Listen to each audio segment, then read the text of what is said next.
مولا کا یہ کلمہ 1463 دنیا ایک دوسری منزل کے لیے پیدا کی گئی ہے، نہ کہ اپنے بقا اور دوام کے لیے۔ اس کو ہم مولا علی کے اس قول کو مختلف انداز سے دیکھ سکتے ہیں، روایات کے اس سے بھی اور قرآن پاک کے بھی اس سے تو ہمیں نظر آتا ہے، لیکن میں بڑی سیدھی سادی سی اور ایک کو دیکھتا ہوں کہ اللہ تعالیٰ نے جب انسان کی تخلیق کی، حضرت آدم کا پتلا بنایا، تو اس کی تخلیق کے بعد میں جب ان کو دنیا میں بھیجنے کا اللہ تعالیٰ کا ایک آئین تھا، ایک نظام الہی کے تحت اس دنیا میں بھیجا گیا، تو اللہ تعالیٰ نے حضرت آدم کو جو پہلا سبق دیا وہ نہ لا الہ الا اللہ کا کہا، نہ کسی اور کا، اس میں جو انہوں نے اللہ تعالیٰ نے سبق پہلا دیا وہ ہے دشمن شناسی۔ یہ غور کرنے کی بات ہے آغا صاحب کہ اللہ تعالیٰ نے حضرت آدم کے وجود کے بعد میں جب اپنی روح پھونک دی تو سب سے پہلا جو سبق دیا وہ دشمن شناسی کا دیا، یعنی شیطان کی طرف نشاندہی کی کہ یہ تمہارا پورا دشمن ہے، اور اب جب تم دنیا میں جاؤ گے تو سب سے زیادہ بڑا خطرہ، سب سے زیادہ چیزیں جو ہوں گی وہ تمہیں اس کی طرف سے ہوں گی، تمہیں اپنے اعمال کو، اپنے کردار کو، اس کو سمجھ لو۔ اگر دشمن کو تم نے سمجھ لیا تو پھر اس سے بچ کے چلتے رہو، یہی تمہاری زندگی کی ہوگی۔ اور اگر ہم اس کو بچوں کی طالب علم میں اس میں دیکھیں تو ہمیں جب ہم ابتدائی کلاسوں میں تھے تو جیومیٹری میں ہمیں بتایا گیا تھا کہ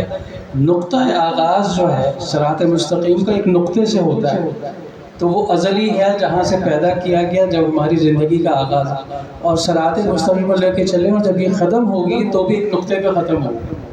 تو آخرت ایک نقطہ ہے اور آپ کی پیدائش کا جو ہے وہ بھی ایک نقطہ ہے۔ اب صراط مستقیم کو کس طرح سے مینٹین کرنا ہے، یہی ہماری کامیابی ہے، یہی ہم نے دیکھنا بھی ہے۔ بہار العنوان میں مولا حسین کی حدیث ہے کہ دنیا ڈھل جانے والے سائے کی طرح ہے، جس نے اس کا سہارا لیا وہ ڈوب گیا۔ مولا حسین کی فرمان ہے،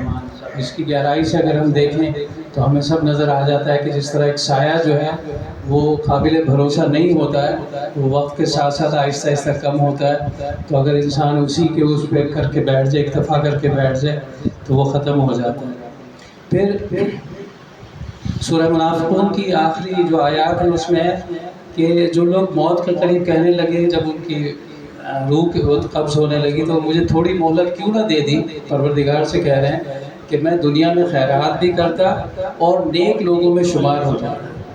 اب ہمیں دیکھنا یہ ہے کہ جو لوگ اس دنیا سے جا رہے ہیں یا جا چکے ہیں ان کا کیا حسرت تھی کہ کاش ہم یہ کام کر لیتے دنیا میں تو ہم کامیاب ہوتے۔ اس کی بالکل مثال ایسی ہی ہے جیسے آرمی کے اندر جو ہے جب انٹرویوز ہوتے ہیں ISB وغیرہ کے لیے تو اس میں جو باہر آ رہا ہوتا ہے طالب علم یا کینڈیڈیٹ تو اس سے پوچھتے ہیں کہ تم ناکام کیوں ہوئے، تو وہ پھر اپنی غلطیاں بتاتا ہے۔ تو اسی طرح سے جو لوگ قبروں میں پہنچ گئے جب ان سے سوال کیا جاتا ہے تو وہ اپنے تجربات بتاتے ہیں۔ یہ ہمارے لیے سبق کا باعث ہم زندہ لوگوں کے لیے کہ جو مر چکے ہیں وہ وہاں پر کیا حسرت قرآن ان کی زبان میں بیان کر رہا ہے کہ کاش ہم خیرات، ہمیں مہلت کیوں نہ ملی کہ ہم خیرات بھی کر لیتے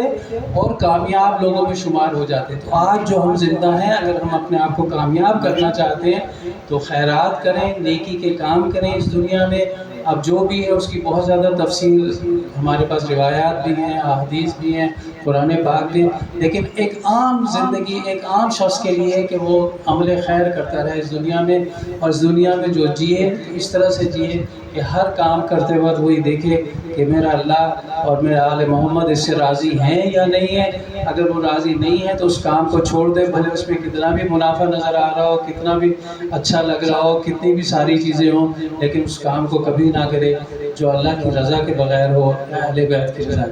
اللہ تعالیٰ آپ کو اور ہمیں سب کو جو ایک سیدھی سادی سچی زندگی گزارنے کی توفیق دے کہ ہمارے لیے جو صراط مستقیم ہے وہ ہمارے ائمہ کرام کی دیے ہوئے راستے ہیں، انہوں نے تو چل کر بھی بتا دیا، اپنے اقوال سے بھی، اپنے اعمال سے بھی، اپنی سیرت سے بھی، تو ہمارے لیے تو سب سے بڑی آسانی ہے۔ اوروں کے لیے ہو یہ آسانی نہ ہو، لیکن ہم لوگ بڑے خوش قسمت ہیں کہ ہم لوگوں کے پاس یہ سہارے بھی موجود ہیں، یہ روشنی کے مینار بھی موجود ہیں۔ کاش ہم اسی روشنی میں اپنا سفر جاری رکھیں اور پھر جو پروردگار کے پیش ہو تو پھر ہمارے پاس کوئی حسرت نہ ہو کہ کاش ہم یہ کر لیتے، کاش یہ کر لیتے، کاش یہ کر لیتے۔